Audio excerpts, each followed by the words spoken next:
열방의 소리 213번째입니다. 열방의 소리 이 시간을 통해 선교하시는 하나님을 묵상하시고 전 세계 선교를 위해 잠시 기도하시는 시간 되시길 바랍니다. 오늘은 인도를 위해서 함께 기도하겠습니다. 2021년 9월 24일자 기도 제목입니다. 교회에 대한 공격을 경고한 힌두교 급진자들이라는 내용을 함께 나누고 기도하는 시간을 갖겠습니다. 인도 구자라트 주 힌두교 급진주의자들이 대규모 집회를 연 후에 당국이 그 지역의 교회 활동을 중단시키지 않으면 자신들 손으로 문제를 해결하겠다는 내용의 성명서를 지역 당국에 발표했습니다. 급진주의자들이 발표한 그 문서에는 56개 교회와 목회자들 명단이 적혀 있었는데 그들은 지역 당국에 사흘의 시간을 주었습니다. 이에 경찰은 교회에서 예배를 드리지 말라고 목회자들에게 경고하면서 혹시라도 예배를 드리면 힌두교 급진주의자들의 공격을 각오해야 할 것이고 그런 경우 경찰은 목회자들을 보호하는 대신 체포할 것이라고 말했습니다. 이미 몇몇 목회자들이 체포가 되었고 많은 교회가 모임을 중단했으며 목회자들은 교인들을 신방할 수 없습니다. 어떤 선교단체의 한 동역자는 교회들이 모두 우려하면서 이 문제에 대해 기도를 요청하고 있습니다 라고 말을 했습니다. 구아라부 목사님과 8명의 성도들이 강제 개종 시도라는 허위 고발로 체포가 되었습니다. 보석으로 며칠 만에 풀려났지만 재판이 끝나지 않았습니다. 무죄 석방을 위해서 함께 기도해 주십시오. 마누 목사님과 사모님은 힌두 극단주의자들의 공격으로 다리가 골절이 되었습니다. 존 목사님은 마을 주민들로부터 폭행과 마을을 떠나라는 협박을 받습니다. 아툴 목사님은 집주인이 기독교 신앙 때문에 당장 집을 비우고 나가라고 하여 거처를 구해야 합니다. 이러한 인도의 목사님들을 위해서 함께 기도해 주십시오. 우타르 프라데시 주에 반개종법이 시행된 후로 박해 사례들이 급속히 증가하고 많은 목사님들과 교회 리더들이 허위 고발을 당하고 있습니다. 우타르 프라데시 주를 위해서 함께 기도해 주십시오. 수많은 크리스천 리더들과 목회자들, 성도들이 코로나로 또 가족을 잃었습니다. 남은 가족에 대한 주님의 위로와 공급하심을 위해서 아직도 코로나 위기 속에 있는 사역자들과 성도들을 위해서 기도해 주십시오. 2021년 11월 3일자 기도 내용입니다. 인도에서 기독교인 3명이 복음을 전한 뒤에 체포가 돼 9시간 이상 경찰 조사를 받았습니다. 세 기독교인이 체포되어 구금되어 있는 동안 그들 가운데 한 명의 아내가 다음과 같은 글을 썼습니다. 하나님께서 이 상황을 주관하고 계신다는 것을 알기에 저는 마음이 평안합니다. 하나님께서 영광 받으시고 우리나라의 모든 기독교인이 힘을 얻고 믿음이 강건해지기를 기도합니다. 저는 피곤하고 지치기 시작했지만 하나님 안에서 여전히 소망을 품고 있습니다.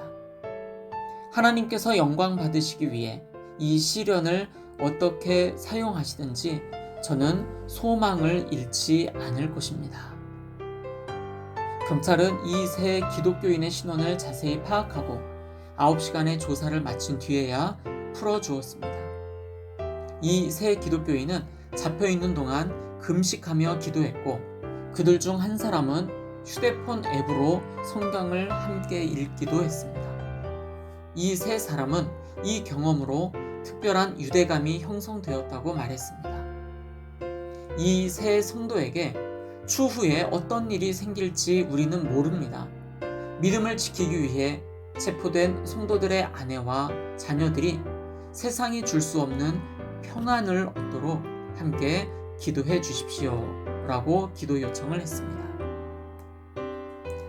인도의 많은 지역에서 집으로 돌아오라 라는 뜻의 가르왑시 프로그램을 진행 중입니다.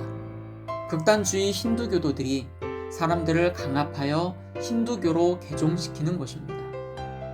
이외에도 극단주의 힌두교도들의 활동이 인도 전역에서 극심해지고 있습니다. 하나님께서 우리 믿음의 형제 자매들을 보호해 주시고 믿음 위에 굳건히 설 수 있도록 용기를 주시도록 기도해 주십시오. 힌두 민족주의 정당에서 총리가 선출된 후로 더 많은 힌두교 사원들이 건립되고 정치 활동이 활발해짐에 따라 기독교인들이 느끼는 압력이 커지고 있습니다. 이런 상황 가운데서도 한 선교단체는 복음을 위한 많은 프로젝트를 준비하고 있습니다. 박해 대비 훈련, 여성과 청소년을 위한 세미나 등등의 많은 프로그램이 정치적 압박과 코로나 전국 속에서도 잘 준비될 수 있도록 기도해 주십시오. 인도에는 13억 8,700만 명 정도의 인구가 있습니다. 세계에서 가장 많은 민족이 거하고 있습니다. 2,376개의 민족인데 그 가운데 90%에 해당되는 2,139개의 최소 전도 종족이 있습니다. 그 숫자로는 13억 2,654만 5천 명 정도로 전체 인구의 95.6%가 미전도 종족, 최소 전도 종족에 속합니다. 전체 인구의 80.3%가 힌두교도들입니다. 복음적인 그리스도인은 너무 적어서 수치상으로 나와 있지 않습니다. 인도를 위해서 함께 기도하실 때 인도에서 사역하시는 선교사님들의 사역과 가정과 특별히 선교사님들의 자녀들을 위해서 그리고 코로나 상황 가운데 건강을 지켜달라고 함께 기도하겠습니다. 두 번째로 선교사님들의 서로 간의 아름다운 연합과 동역을 통해 하나님의 나라가 확장될 수 있도록 위해서 기도합시다. 세 번째입니다. 선교사님들과 현지 교회와의 아름다운 연합과 동역들이 일어나도록 함께 기도해 주십시오. 네 번째로 힌두교도들과 무슬림들의 핍박 속에서도 교회와 그리스도인들이 담대히 복음을 전할 수 있도록 위해서 함께 기도하겠습니다. 계속해서 전 세계를 위해서 기도하겠습니다. 첫 번째로 온 세계 열방에 흩어지셔서 사역하고 계시는 모든 선교사님들의 사역을 위해서 가정을 위해 자녀와 건강을 위해서 함께 기도해 주십시오. 두 번째로 전 세계 기독대학생을 비롯 믿음의 젊은이들을 일으켜 주셔서 선교 운동들이 다시 한번 온 세계 열방 가운데 더 일어나도록 위해서 함께 기도하겠습니다. 세 번째입니다. 전 세계 17,410개의 민족과 종족이 있습니다. 그 가운데 7,398개의 미전도 종족, 최소 전도 종족이 있는데 그 숫자로는 32억 8천만 명이 주님 앞에 돌아오기를 위해서 함께 기도하겠습니다. 이들 대부분은 10-40창 지역으로 알려져 있는 그 지역 가운데 많이 살고 있습니다. 특별히 이곳에서 사역하시는 선교사님들을 통해서 그리고 소수이지만 이 지역에서 신앙을 지켜나가고 있는 그리스도인들을 통해 7,398개의 최소 전도 종족 32억 8천만 명이 주님 앞에 돌아오기를 위해서 기도하겠습니다. 마지막입니다. 전 세계 박해를 당하는 크리스찬들을 위해서 함께 기도합니다. 기독교를 멸시하는 나라가 151개의 국가가 있고 기독교를 박해하는 나라가 73개 국가가 있습니다. 박해를 경험하는 기독교인이 8억 명이며 그 가운데 아주 높은 수준의 박해를 경험하는 기독교인 2억 4,500만 명을 위해서 기도하겠습니다. 전 세계 모든 곳에 기도의 운동이 다시 일어나고 젊은 크리스찬들에게 선교 운동이 일어나며 전 세계 미전도 종족들에게 복음이 전해지기 위하여 다 같이 중보하며 기도하며 나아가겠습니다. 기도하겠습니다.